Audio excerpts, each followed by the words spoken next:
Welcome, dear students. Myself Rajneesh Saini. आज के इस वीडियो में मैं आपको इंटीग्रल कैलकुलस और डेफिनेट इंटीग्रल्स के बारे में बताऊंगा. इंटीग्रल कैलकुलस, देखिए कैलकुलस को बेसिकली दो ब्रांचेस में डिवाइड किया जाता है, namely differential calculus and integral calculus. तो चूंकि हमारा वीडियो इंटीग्रल कैलकुलस के ऊपर है तो मैं इसी की बात करूंगा. अगर आपको डिफरेंशियल कैलकुलस की जानकारी चाहिए तो मैं उसके लिए अलग से वीडियो डाल दूंगा. जो मैं वीडियो बना रहा हूं इंटीग्रल कैलकुलस की, ये बेसिकली बीएससी और बीटेक के स्टूडेंट्स को ध्यान में रखकर बना रहा हूं, क्योंकि यूनिवर्सिटी का सिलेबस हुआ करता है, यूनिवर्सिटी एग्जाम्स हुआ करते हैं, उन सबको ध्यान में रख के बना रहा हूं. हाँ, वो बात अलग है कि ये सारे टॉपिक्स आपके कॉम्पिटिटिव एग्जाम्स में भी बड़े यूजफुल होते हैं. कॉम्पिटिटिव एग्जाम्स जैसे जैम का एग्जाम हो गया, नेट का एग्जाम हो गया, और आईएएस का एग्जाम हो गया, पीसीएस एग्जाम हो गया.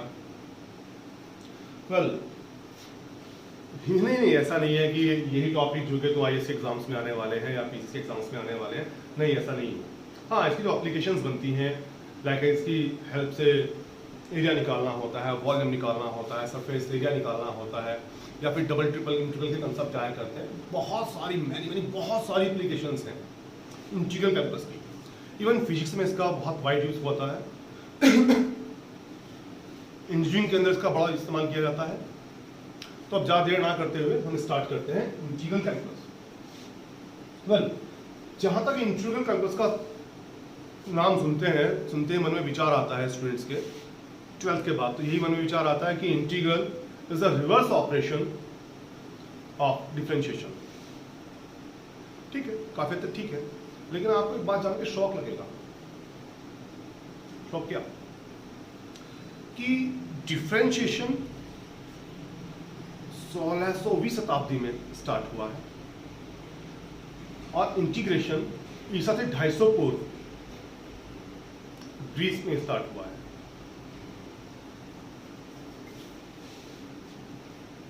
वो बाद में हमें मालूम पड़ा कि डिफरेंशियल और इंटीग्रल आपस में इंटरलिंक्ड है. तो शुरुआत में ही ये कह देना कि इंटीग्रल रिवर्स ऑपरेशन है डिफरेंशिएशन का, उतना सही नहीं है. और ये जो डेफिनेशन है कि इंटीग्रेशन डिफरेंशिएशन का रिवर्स ऑपरेशन है, ये डेफिनेशन इसकी एप्लीकेशंस को ढंग से एक्सप्लेन नहीं करती है. हाँ, जहां तक इंडेफिनिट इंटीग्रल की बात है वहां तक आप बिल्कुल सही रहेंगे कि इंटीग्रल रिवर्स ऑपरेशन है डिफरेंशिएशन का. बट जब बात डिफरेंट इंटीग्रल की आती है तो फिर ये बात उतनी जस्ती नहीं है. तो फिर डेफिनेट इंटीग्रल है क्या, उसी का ये हम बात करते हैं. डेफिनेट इंटीग्रल को समझने से पहले आपको क्लॉज इंटरवल एबी को जानना होगा. बड़ी अजीब सी बात है, बट समझते रहिए आप. Closed interval AB, closed interval AB का मतलब होता है एक सेट रियल नंबर्स का, जिसमें दो रियल नंबर ए और बी और इनके बीच के सारे पॉसिबल रियल नंबर्स आया करते हैं. दैट मींस अगर मैं रियल नंबर लाइन पर जाऊंगा, या प्लेन पे ले लेना आप, एक्स एक्सिस वाई एक्सिस, आपको समझने में आसानी रहेगी.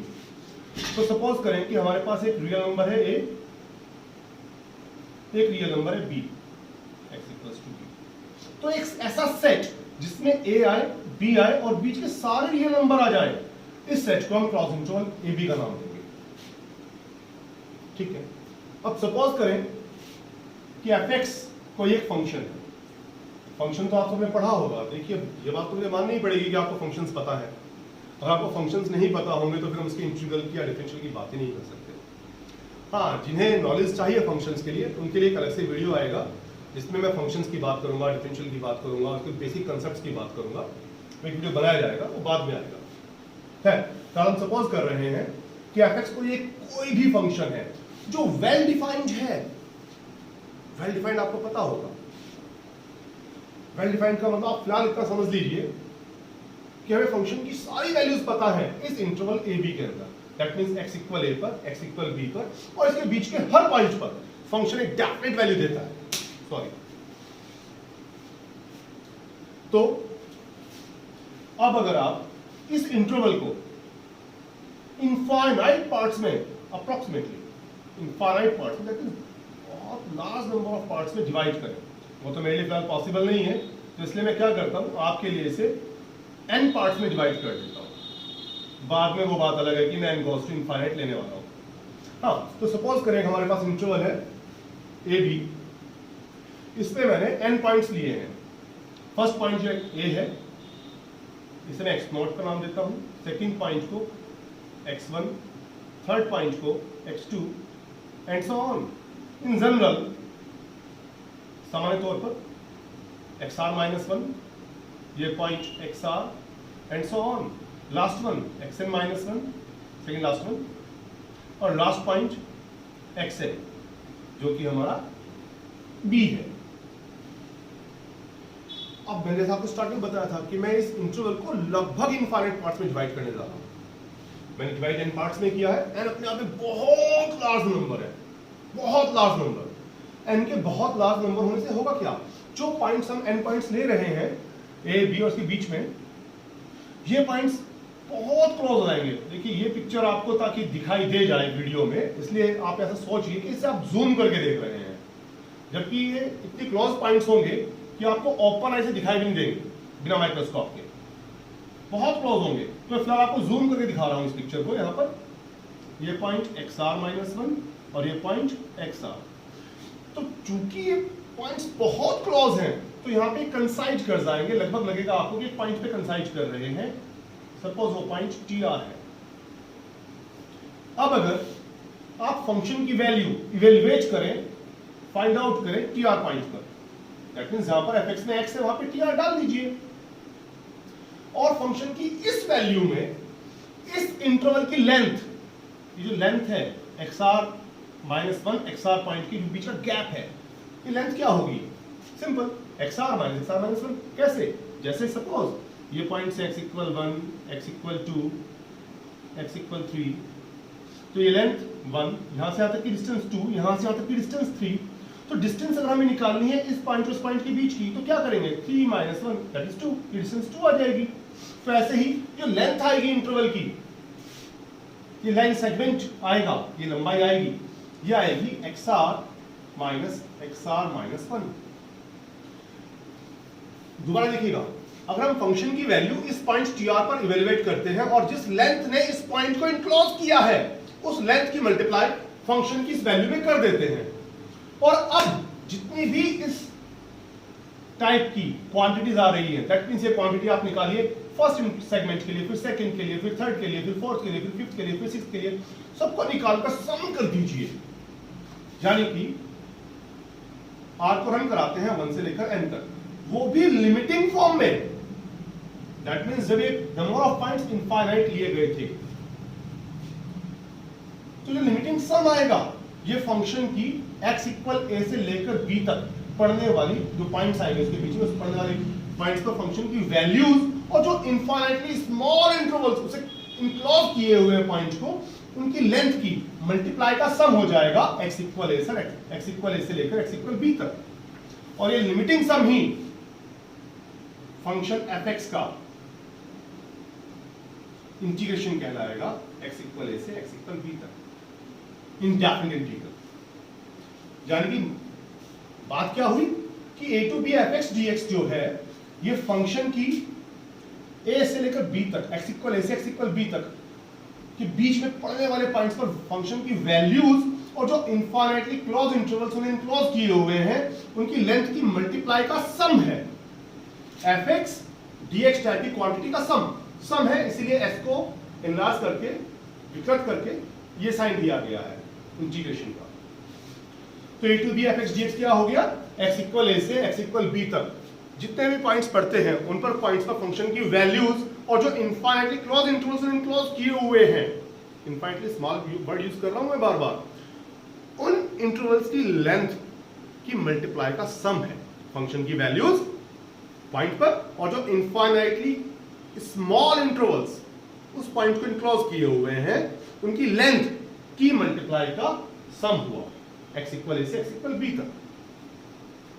ये प्रॉपर डेफिनेशन हुई आपकी डेफिनेट इंटीग्रल की। अगर आपको कोई डाउट है तो आप कमेंट करके नीचे पूछ सकते हैं बॉक्स के अंदर, मैं आपको एक्सप्लेन कर दूंगा अगले वीडियो में। ठीक है, ये तो बात होगी इसकी, आपसे नोट डाउन कर लीजिएगा।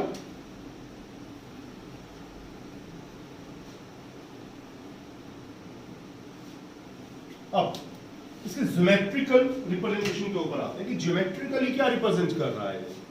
कल आपने सुना होगा सबने कि x इक्वल ए से x इक्वल बी तक a to B F x D X जो होता है, ये इस एफ एक्स कर्व मतलब सपोज करें ये x एक्सिस है, ये y एक्सिस है, ये ऑरिजिन हो गया।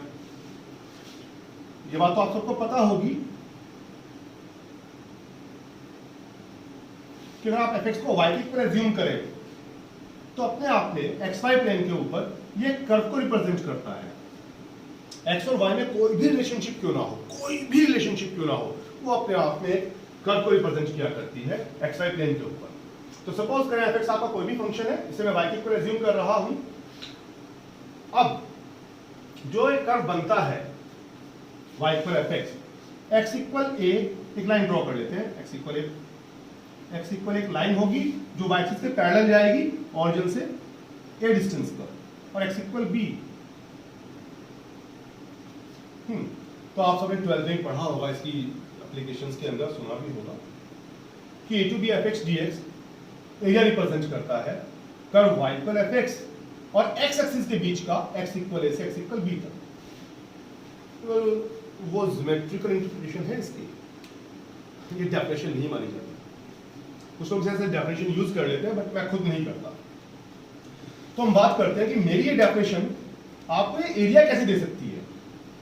चलिए, तो एक फंक्शन था हमारे पास एफ एक्स, हमने y के इक्वल एज्यूम किया, अपने आप में कर्व आ गया y equal F x,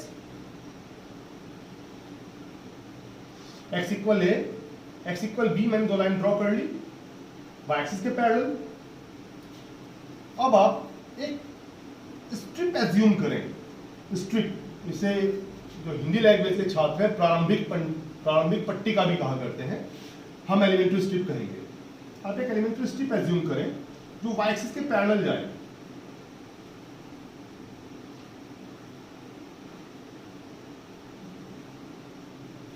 y axis के पैरेलल जाए, उसकी चौड़ाई बहुत कम, वही इनफाइनाइटली स्मॉल ले रहा हूं, बहुत ही कम, सपोज डेल्टा x है या dx कह लें आपकी सुविधा के लिए।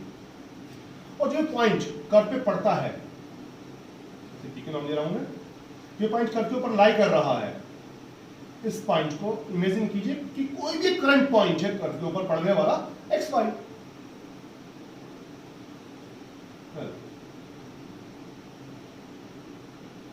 अब जो स्ट्रिप है ये हमारी रेक्टेंगुलर है, रेक्टेंगुलर स्ट्रिप है, तो अगर हम एरिया ऑफ स्ट्रिप निकालना चाहें तो स्ट्रिप का एरिया क्या आएगा? सिंपल, रेक्टेंगुलर है, आयताकार है, तो लेंथ इंटू विड्थ, इसका एरिया होना चाहिए। तो इस स्ट्रिप की लेंथ कितनी हुई? ये पी क्यू। विड्थ कितनी हुई? dx। तो हम लेंथ इंटू विड्थ करते हैं तो एरिया ऑफ स्ट्रिप होना चाहिए हमारा P Q length into dx। और पी क्यू, चूंकि पॉइंट मैंने एक्स वाई एज्यूम किया हुआ है, इस पॉइंट के एक्स वाई होने का मतलब क्या है कि ऑरिजिन से एक्स एक्सिस के अलॉन्ग ये डिस्टेंस x और ये distance y। That means strip की लेंथ हुई ये y के इक्वल हुई, तो स्ट्रिप का एरिया आ गया y dx। y हमारा fx ही है, मैं बाद में पुट कर लूंगा इस बात को। अब आप इमेजिन करें कि ये जो एरिया था कर्व के x एक्सिस के बीच का, x इक्वल a से x इक्वल b तक, इसे हमने ऐसी स्ट्रिप से भर दिया है, ये स्ट्रिप, ये स्ट्रिप, ये स्ट्रिप। तो ये एरिया कितना होना चाहिए? इस टाइप की सभी स्ट्रिप्स के एरिया का सम।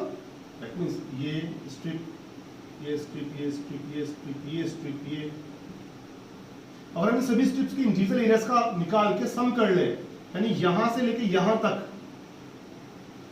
जो इस टाइप की क्वांटिटीज आई है, वही fx dx टाइप की क्वांटिटीज है, इन सब का सम कर लिया जाए तो एक टोटल एरिया आ जाएगा।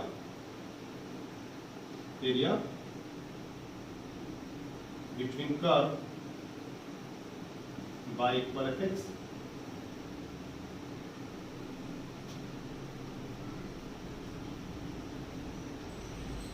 and x axis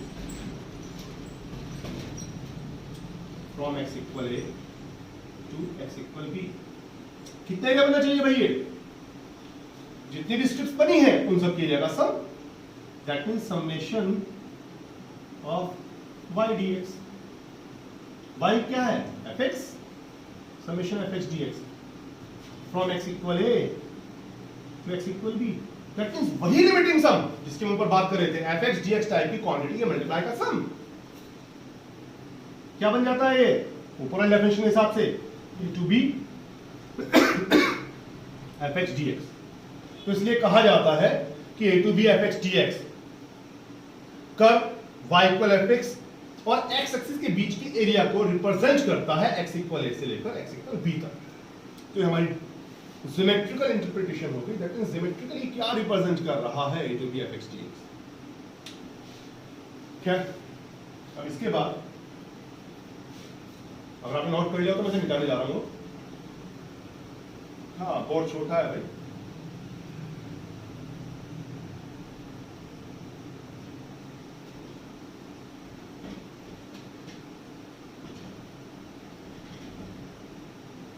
tough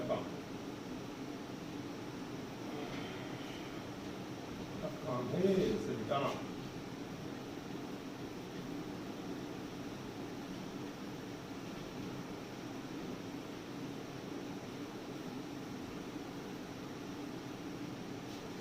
topic बीच में डिस्टर्ब करता है। ठीक है, अब नेक्स्ट आता है हमारा फंडामेंटल थ्योरम। फर्स्ट फंडामेंटल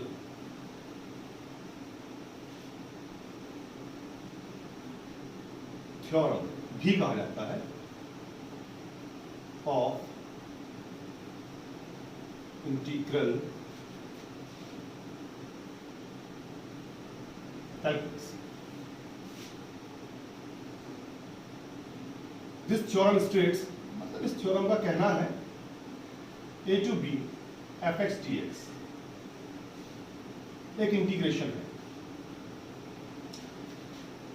और fx को इंटीग्रेट करके आपको फंक्शन कैपिटल fx प्राप्त होता है, that is capital fx function का जो डेरिवेटिव है वो स्मॉल fx है।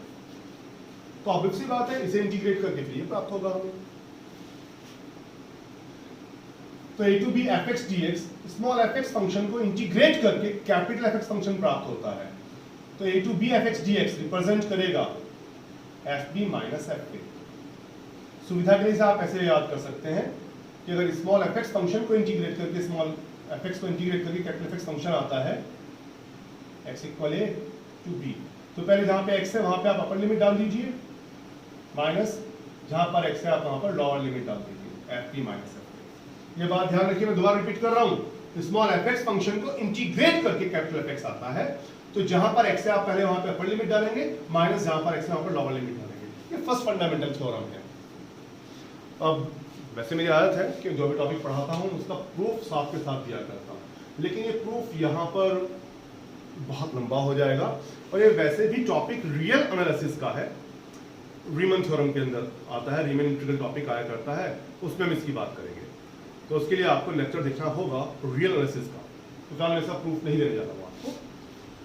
तो सपोज करें, एक बार फिर बता रहा हूं आपको मैं, a to b fx dx से सपोज किया जाए कि स्मॉल fx फंक्शन को इंटीग्रेट करके कैपिटल fx फंक्शन आता है, इसका इंटीग्रल।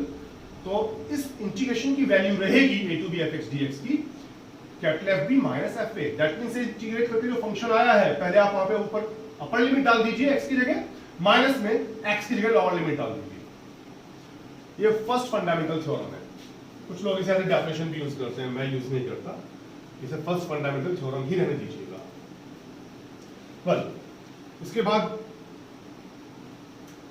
सपोज करें जैसे कोई इंटीग्रेशन आपके पास बड़ा सिंपल इंटीग्रल लेंगे 0 to pi by 2 cos x dx।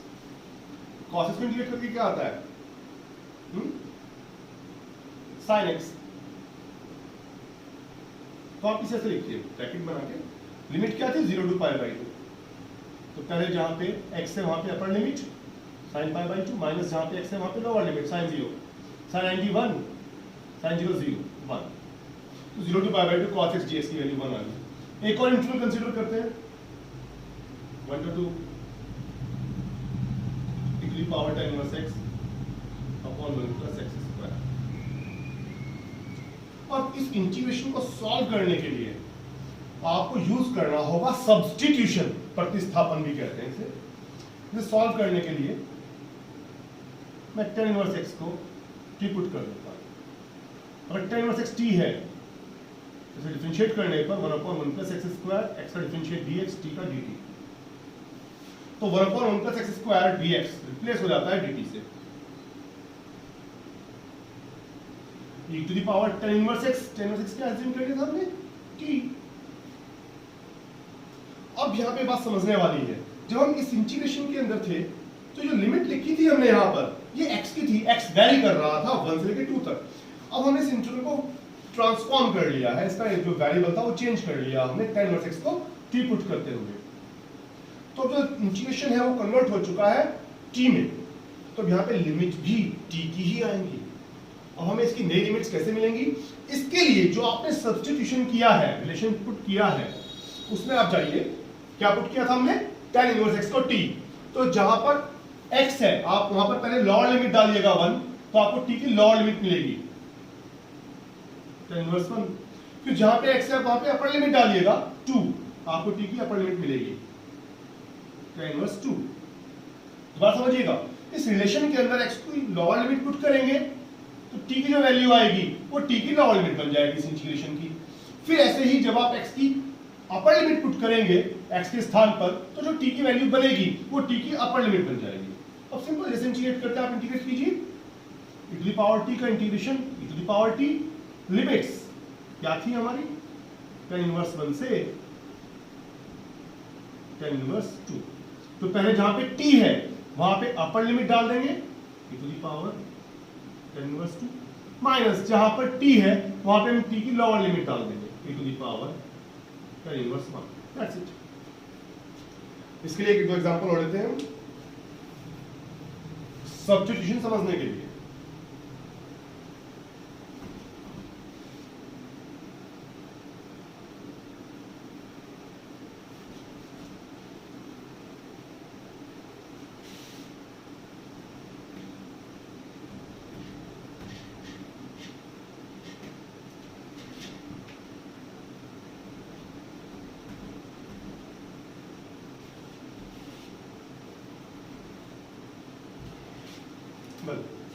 Suppose करें आपके पास इंटीग्रेशन है,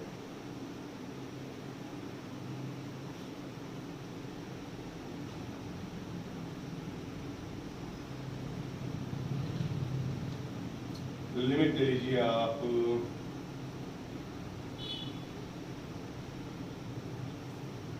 to root π/4, ठीक है। अब इस इंटीग्रेशन को सॉल्व करने के लिए साफ दिखता है, एक्स स्क्वायर को t डाल दिया जाए, डिफरेंशिएट करें 2x dx dt आता है, तो x dx कितना हो जाता है हाफ ऑफ dt, तो x dx रिप्लेस हो जाता है हाफ ऑफ dt से, है ना। x dx 2 से डिवाइड वहां पे जाएगा तो x dx हो जाएगा half of dt sin x square क्या पुट कर चुके थे हम लोग t sin t। अब फिर वही बात, अभी तो ये इस इंटीग्रेशन के अंदर लिमिट्स थी ये x की, अब इंटीग्रल ट्रांसफॉर्म हो चुका है t में, तो यहाँ पे लिमिट्स आएंगी t की। तो x को हम पहले 0 पुट करते हैं रिलेशन के अंदर जो हमने पुट किया था, x को 0 पुट करते हैं, दैट मींस x की लोअर लिमिट डालते हैं तो t की लोअर लिमिट आती है हमारे पास 0। फिर x की हम अपर लिमिट डालते हैं √π/4, तो t की अपर लिमिट आती है हमारे पास π/4। और sin t का integration minus cos t, limit 0 to π/4 1/2 cos π/4, फिर माइनस ऑलरेडी है हमारे पास, तो प्लस हो जाएगा ये cos 0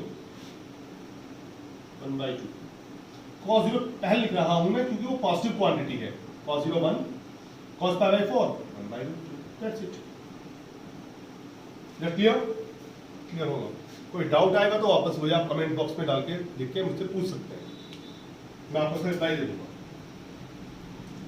ठीक है।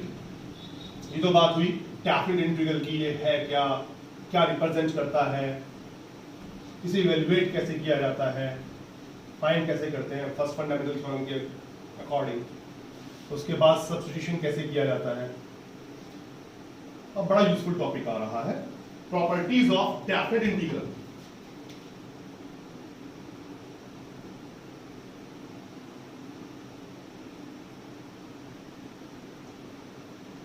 Properties of definite integrals. Well, so the first property है, property first, कि कोई भी डेफिनेट इंटीग्रल वेरिएबल से इंडिपेंडेंट हुआ करता है। वेरिएबल से इंडिपेंडेंट होने से मेरा मतलब क्या है कि अगर a to B F x D X है, लिमिट्स यही रहे और आप वेरिएबल x के स्थान पर y यूज कर लो या वेरिएबल y के स्थान पर z यूज कर लें, लिमिट्स यही रहे, तो इंटीग्रेशन की वैल्यू पर फर्क ही नहीं पड़ता, या t यूज कर लें, कोई फर्क ही नहीं पड़ता, क्योंकि डेफिनेट इंटीग्रल कोई फंक्शन नहीं होता है। नहीं, डेफिनेट इंटीग्रल एक नंबर हुआ। क्यों? क्योंकि जब आप फंक्शन को इंटीग्रेट कर लेंगे तो जहां पर x है वहां तो पहले अपर लिमिट डलेगी, माइनस लोअर लिमिट डलेगी, तो वहां पे x रहा होगा तो हम x को b माइनस में x को a डाल देंगे, y रहा हो तो x को b माइनस में x को a डाल देंगे इसके इंटीग्रेशन के अंदर, z रहा हो t रहा हो, आफ्टर ऑल आना तो वही है। तो इसलिए जो डेफिनेट इंटीग्रल होता है वो वेरिएबल से इंडिपेंडेंट होता है, फर्क नहीं पड़ता आपने वेरिएबल x इस्तेमाल किया है, y इस्तेमाल किया है, t इस्तेमाल किया है, z इस्तेमाल किया है, बशर्ते लिमिट सेम रही हो, लिमिट चेंज नहीं होनी चाहिए। प्रॉपर्टी सेकंड,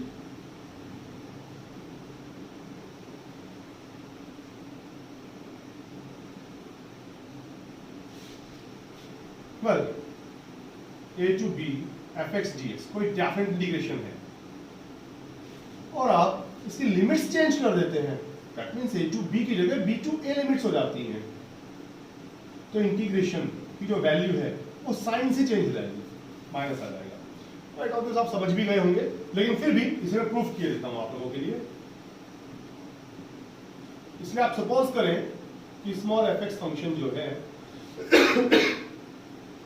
कैपिटल fx का डेरिवेटिव है for all x belongs to interval a b, यानी x इक्वल a b और इसके बीच के सभी नंबर्स पर स्मॉल fx फंक्शन जो है कैपिटल fx को डिफरेंशिएट करके बना है।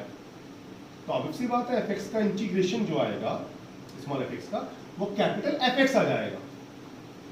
वही इनडेफिनिट इंटीग्रल जब आपको पढ़ाया गया था 12th में, तो मैंने आपको स्टार्टिंग बताई भी थी ये बात कि इनडेफिनिट इंटीग्रल रिवर्स ऑपरेशन होता है डिफरेंशिएशन का, अर्थात अगर इसे डिफरेंशिएट करके ये बना है तो इसे इंटीग्रेट करके ये फंक्शन आएगा। इट्स वेरी ट्रू, ठीक है। तो हमने इमेजिन कर लिया कि स्मॉल fx फंक्शन जो है कैपिटल fx फंक्शन का डिफरेंशिएट है, then a to b small fx dx क्या आना चाहिए, इसे इंटीग्रेट करके मिलेगा हमें कैपिटल fx फंक्शन।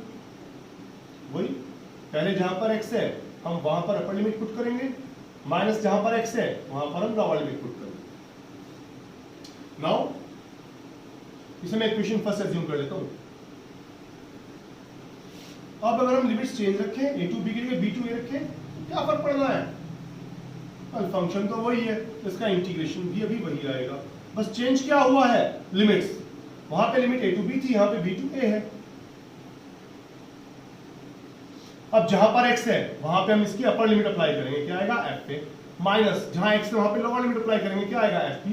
इसे मैं माइनस कॉमन ले लूं तो क्या आ रहा है f p minus f a।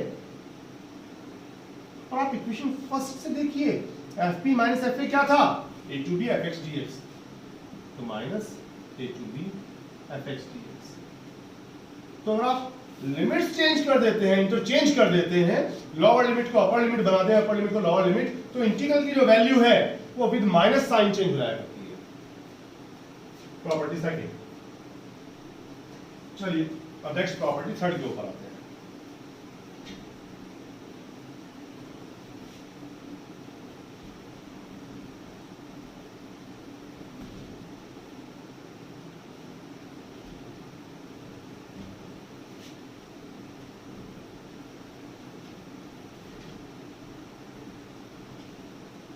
आज मेरा बोर्ड फिक्स नहीं है, मैं कल को फिक्स कर लूंगा, तो शायद हो सकता है कि थोड़ा बहुत वीडियो हिल रहा हो बोर्ड को साफ करते समय, आज आप मैनेज कर लीजिए।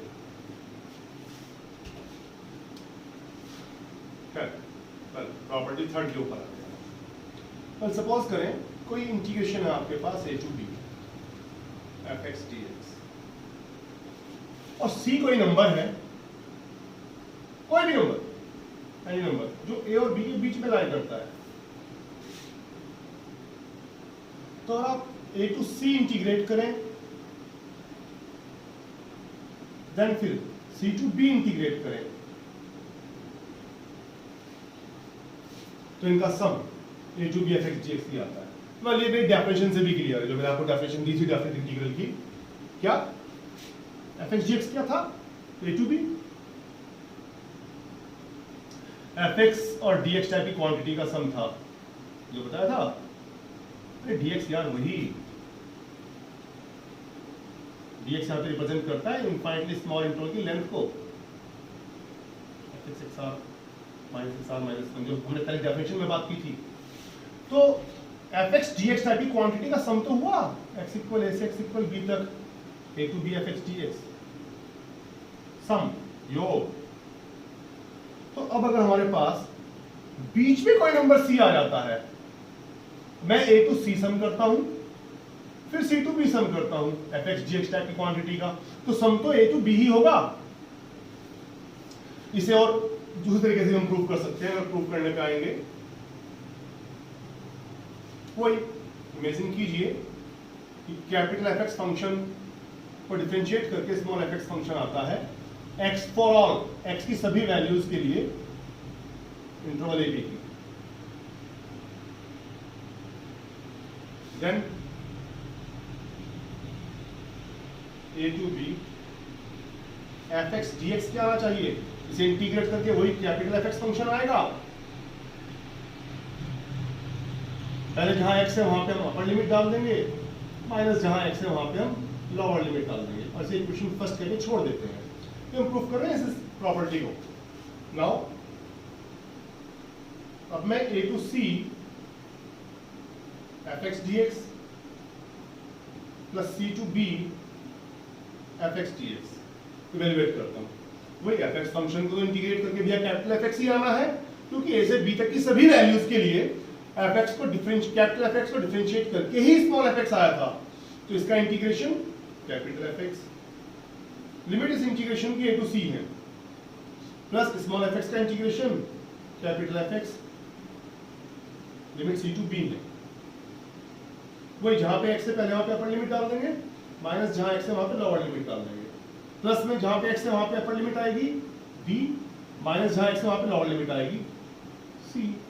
fc positive fc negative cancel out, ये कैंसिल हो जाएगा, बचेगा क्या, वही capital fb minus capital fa।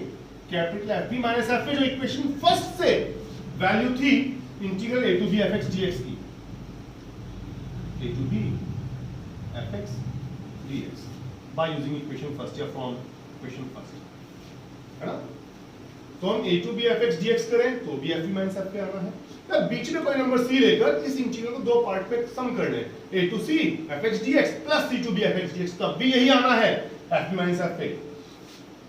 तो a to b fx dx, c आप कोई नंबर बीच में लेते हैं, इक्वल रहेगा a to c fx dx plus c to b fx dx। In general अगर आप ज्यादा पॉइंट लेना चाहें, अब जनरल बात कर रहा हूं मैं, जनरलाइज कर रहा हूं उस प्रॉपर्टी को,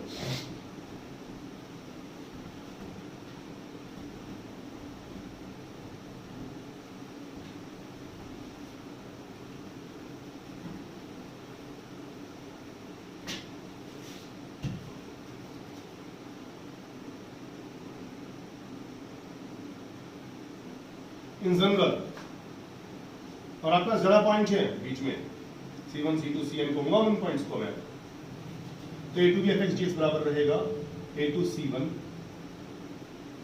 fx dx, कुछ और नाम दे सकते हो आप इसका, कोई फर्क नहीं पड़ता, plus c1 to c2 fx dx plus c2 से c3 fx dx plus Cn minus 1 से Cn fx dx plus Cn to b fx dx। बात तो वही है ना, सम हमारा a से b तक का होना है, तो आप सीधे से b तक का कर लें fx dx की क्वांटिटी का सम, या बीच में कुछ पॉइंट ले लें c1 c2 c3 cn, यहां से यहां तक का सम करें, फिर यहां से यहां तक का सम किया, फिर यहां से यहां तक का, फिर यहां से यहां तक का, फिर यहां से यहां तक का, सबको जोड़ दिया तो सम तो a टू b ही रहेगा।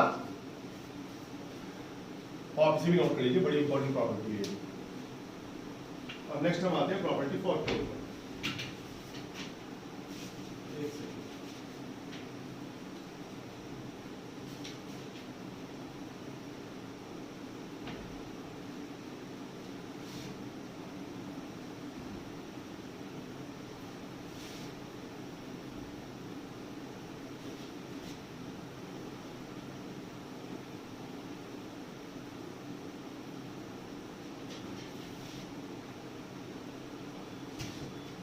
प्रॉपर्टी 4,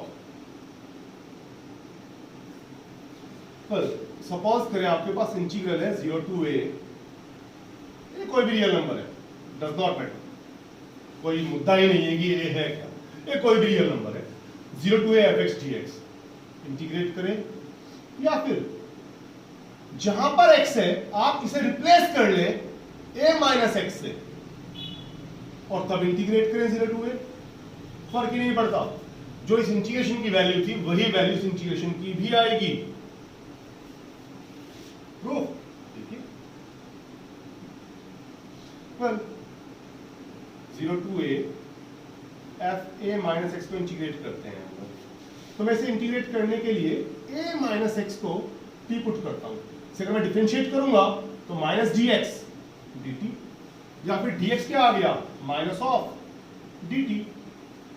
अब ये लिमिट तो x की थी, इंटीग्रेशन कन्वर्ट हो गया हमारा t के अंदर, तो हमें लिमिट चाहिए t की, तो लिमिट t की कैसे निकालेंगे, पहले x की जो लोअर लिमिट थी रिलेशन के अंदर पुट करेंगे, यानी कि 0 a माइनस 0 a, तो t की वैल्यू a आई, t की लोअर लिमिट a आ गई। अब आप अपर लिमिट के लिए x की अपर लिमिट a पुट करें इस रिलेशन के अंदर, x को a डालिए, a माइनस है 0, t की वैल्यू क्या आई 0, a माइनस x क्या पुट किया था हमने t f dt। अब इसे सेकंड प्रॉपर्टी के अकॉर्डिंग, प्रीवियस जो प्रॉपर्टी पढ़ाई थी मैंने भी आपको, उसके मुताबिक अगर मैं लिमिट इंटरचेंज करूं तो जो इंटीग्रेशन की वैल्यू है माइनस साइन से चेंज हो जाएगी, माइनस ऑलरेडी था हमारे पास तो ये पॉजिटिव हो जाएगा 0 टू a ft dt। और पहली प्रॉपर्टी क्या बात कहती है कि जो डेफिनेट इंटीग्रल है ये वेरिएबल से इंडिपेंडेंट होता है, मतलब आप t यूज करें, x यूज करें, y यूज करें, z यूज करें, फर्क ही कुछ नहीं पड़ता है, जहां पे t है अगर मैं वहां पे x यूज करूंगा 0 टू fx dx वही तो आ रहा है, तो 0 टू fx dx इंटीग्रल रहेगा 0 to a f a minus x dx।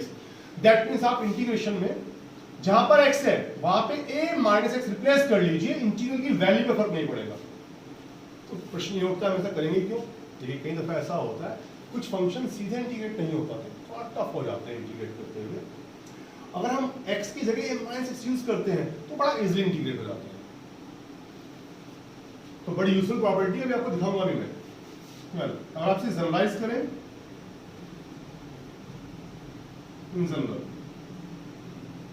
a to b fx dx, वो 0 टू a के लिए थी, ये a to b fx dx है, तो जहां पर इस फंक्शन में x है, फंक्शन में क्या रहा मैं dx वाले में नहीं कहा मैंने, सिर्फ इस फंक्शन में जहां पे x है आप इस x को हर उस जगह जहां पे x है आप x को रिप्लेस कर दीजिए सम ऑफ लिमिट माइनस x से a plus b minus x, वही तो बात हुई, सम ऑफ लिमिट माइनस x, तो इंटीग्रेशन की वैल्यू पर कोई फर्क नहीं पड़ेगा।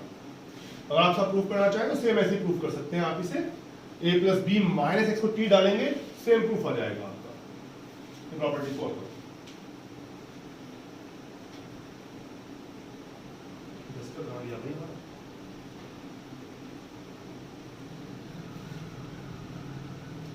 वाला फिफ्थ प्रॉपर्टी को पढ़ने से पहले आपको जानना होगा इवन फंक्शन और ऑड फंक्शन को। पढ़ा है पहले, उम्मीद है पढ़ा होगा आपने।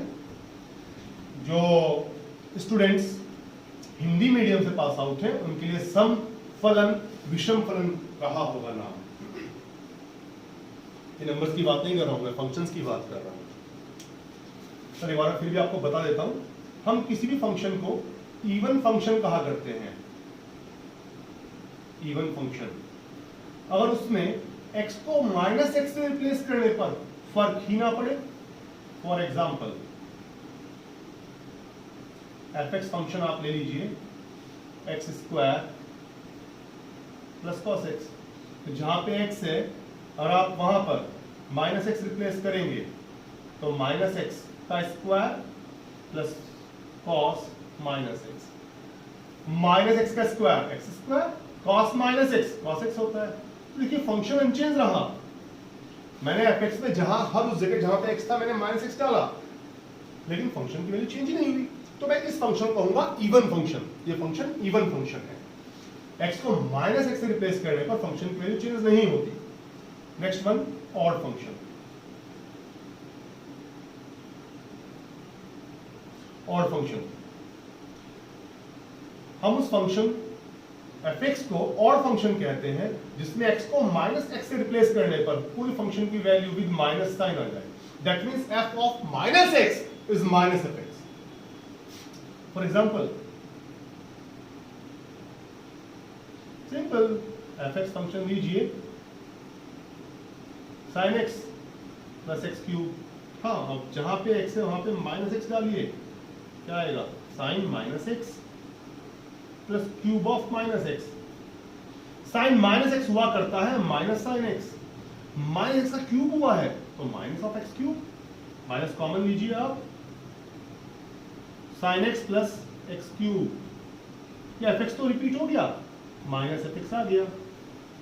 तो f में x को -x से रिप्लेस करने पर पूरे फंक्शन की value with minus sign repeat हो गई। इस टाइप का फंक्शन ऑड फंक्शन कहलाते हैं। अब कुछ स्टूडेंट्स कंफ्यूज हो जाएंगे कि जैसे इंटीजर्स होते हैं, नेचुरल नंबर्स हुआ करते हैं कि या तो इवन होंगे या ऑड होंगे, बीच में कुछ नहीं होता। नहीं, ऐसा नहीं है। फंक्शंस के साथ ऐसा नहीं है कि फंक्शन इवन या ऑड ही होगा। ऐसे फंक्शन भी हो सकते हैं भैया जो ना ही इवन हो ना ही ऑड हो, like as e⁻x plus 10x ले लीजिए आप, इसमें आप x को -x से रिप्लेस करें, e⁻−x प्लस 10−x, e⁻−x हो रहा है तो 1/e⁻x, 10−x -10x। तो देखिए ना ही तो ये फंक्शन fx आया, fx तो e⁻x प्लस 10x था, और ना ही ये फंक्शन माइनस ऑफ fx आ पाया, तो ये फंक्शन ना ही इवन है ना ही ये ऑड है। तो इवन फंक्शन कौन सा हुआ जिसमें f -x fx आएगा, x को -x से रिप्लेस करने पर फंक्शन की वैल्यू चेंज ही ना हो, फर्क ही ना पड़े, उस फंक्शन को इवन फंक्शन कहेंगे। ऑड फंक्शन कौन सा होगा जिसमें आप -x डाल देने पर फंक्शन की पूरी value with minus sign repeat हो जाए, उसे हम ऑड फंक्शन कहेंगे। ठीक है, तो अब ये इवन फंक्शन ऑड फंक्शन से ही रिलेटेड है हमारी fourth property. Sorry fifth, fourth तो हो चुकी है हमारी भाई, अब हम फिफ्थ प्रॉपर्टी की बात करेंगे।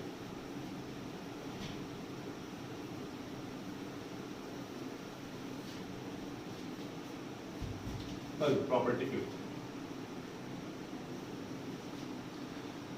यदि कोई इंटीग्रेशन है आपके पास -a to a, ये कोई भी रियल नंबर है, -a से लेके a तक जाता है इंटीग्रल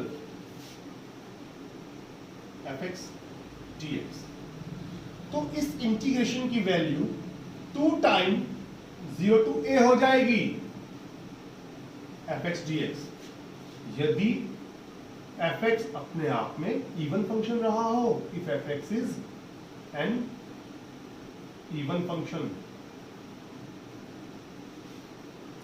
दैट इज वही x को -x डालने पर फंक्शन पे फर्क ही ना पड़ता हो, तो -a to a fx dx बन जाएगा 2 time 0 to a fx dx, और इस इंटीग्रल की वैल्यू सीधी 0 हो जाएगी if fx is an odd function, that is अर्थात x को -x डाल देने पर फंक्शन की वैल्यू पूरी विद माइनस साइन रिपीट होती हो, तो -a to a fx dx को फिर सॉल्व भी मत करना आप लोग, सीधा 0 पुट कर देना। लेकिन अगर फंक्शन ना ही इवन है ना ही ऑड है, तो फिर आप इसे चेंज नहीं करेंगे, इसे एज इट इज सॉल्व करेंगे। जहां पे x से पहले वहां पे लोअर लिमिट अपर लिमिट डालेंगे, माइनस में फिर जहां पे x है वहां पे लोअर लिमिट डालेंगे। तब इस प्रॉपर्टी का इस्तेमाल नहीं करना है। इस प्रॉपर्टी को मैंने देखा है कई स्टूडेंट्स को यूज करते हुए कि वो सीधे आंख मूंद के अप्लाई करते हैं, चेक ही नहीं करते हैं कि फंक्शन इवन है या ऑड है। आपको इसे यूज करने से पहले श्योर हो जाना है कि हमारा फंक्शन इवन है या ऑड है। अगर फंक्शन इवन हुआ तो minus A to A F x D X, दिमाग में डाल लीजिए आप इस बात को, minus A to A F x D X हो जाएगा 2 टाइम 0 टू ए, यदि और केवल यदि फंक्शन इवन हुआ तभी। और इस इंटीग्रल की वैल्यू सीधी 0 आ जाएगी अगर फंक्शन ऑड हुआ। और अगर फंक्शन ना ही इवन है ना ही ऑड है तो कुछ नहीं कर सकते, सिंपल सॉल्व कीजिए, अपर लिमिट देन फिर माइनस और लोअर लिमिट, और कोई तरीका नहीं बनेगा। तो आप इस प्रॉपर्टी का इस्तेमाल नहीं करेंगे, बिल्कुल भी नहीं करेंगे, ठीक है। अगर आपको इसका प्रूफ चाहिए तो मैं आपको दे सकता हूं, minus A to A F x D X है, मैं थर्ड प्रॉपर्टी से चेंज कर रहा हूं, माइनस ए टू 0 इंटीग्रेट करता हूं। ऑब्वियस सी बात है माइनस ए और ए के बीच में 0 पड़ेगा ही पड़ेगा,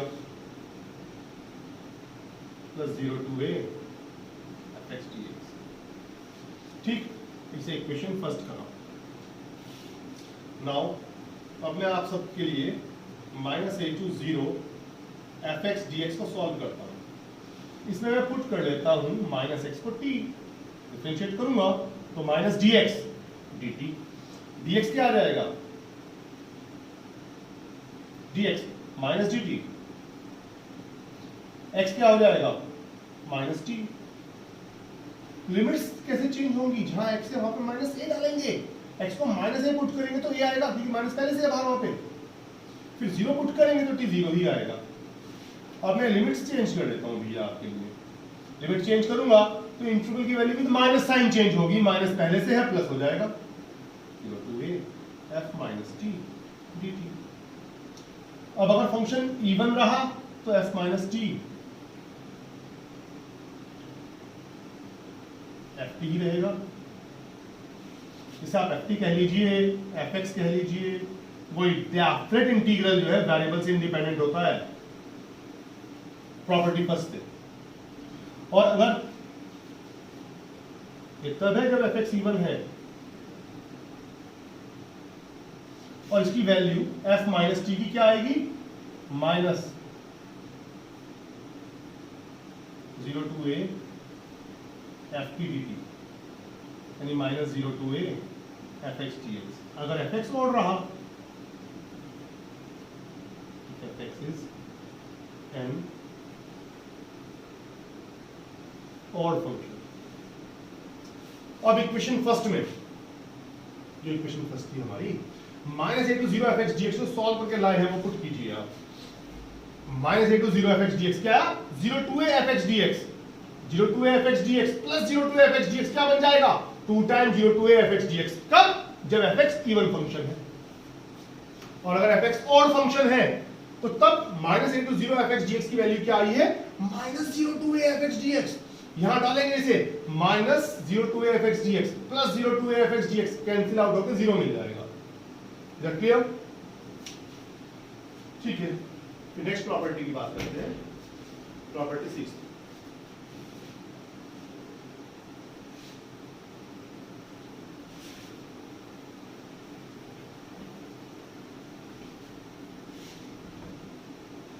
बड़ा इंटरेस्टिंग टॉपिक बता रहे हैं। अगर आपको प्रॉपर्टीज ढंग से पता है, इंटीग्रल की डेफिनेशन ढंग से पता है, फिर कहीं कोई समस्या आपको नहीं आने वाली। अगर बेसिक कंसेप्ट ही कमजोर है फिर बहुत मुश्किल हो जाता है इसे सर्वाइव करना, फिर स्टूडेंट्स जान बचाते हैं इससे। Property 6, well this property states, अगर कोई integration 0 to 2a F x D X है तो इस इंटीग्रल की value half, sorry 2 time 0 to a F x D X हो जाएगी, बशर्ते, कंडीशन है, बिना कंडीशन के यूज मत करना। मैंने देखा है स्टूडेंट्स इसे भी बिना चेक किए अप्लाई करते हैं। इसकी कंडीशन क्या है कि अगर इस फंक्शन में x को अपर लिमिट माइनस एक्स डालने पर फंक्शन की वैल्यू चेंज नहीं हो रही है तो आप 0 to 2a fx dx को लिख पाएंगे 2 tan 0 to a fx dx। और ऑफ लैंग्वेज में आप ऐसा बोल सकते हो कि बाहर 2 से मल्टीप्लाई करेंगे, लिमिट को 2 से डिवाइड कर लेंगे अगर 0 से स्टार्ट है तो। लेकिन ये कब है? अगर f2a minus x fx आ रहा है। अगर ये नहीं आ रहा है तो कृपया करके आप ऐसा ना करें, फिर ये रॉन्ग हो जाएगा। और इस इंटीग्रल की वैल्यू सीधी 0 आ जाएगी, सॉल्व भी मत करना। अगर f2a minus x minus fx आया फिर सॉल्व करने की जरूरत भी नहीं है, आप सीधे इस्तेमाल करना 0 to 2a fx dx is 0। कब? जब f2a minus x minus fx आ जाए। और इसके प्रूफ की बात है तो याद आपके लिए होमवर्क हो गया, ट्राई कीजिए। नहीं होता मुझे आप डाल दीजिएगा, वैसे आपको सभी बुक्स में मिल जाएगा, ये 12th की बुक में भी होगा आई थिंक। हाँ होगा श्योर, आप कमेंट में मेरे डाल दीजिएगा, मैं आपको बता दूंगा। तो स्टूडेंट्स आज के लेक्चर में इतना ही, हम कल फिर मिलते हैं इसकी और प्रॉब्लम्स को डिस्कस करने के लिए। बाय।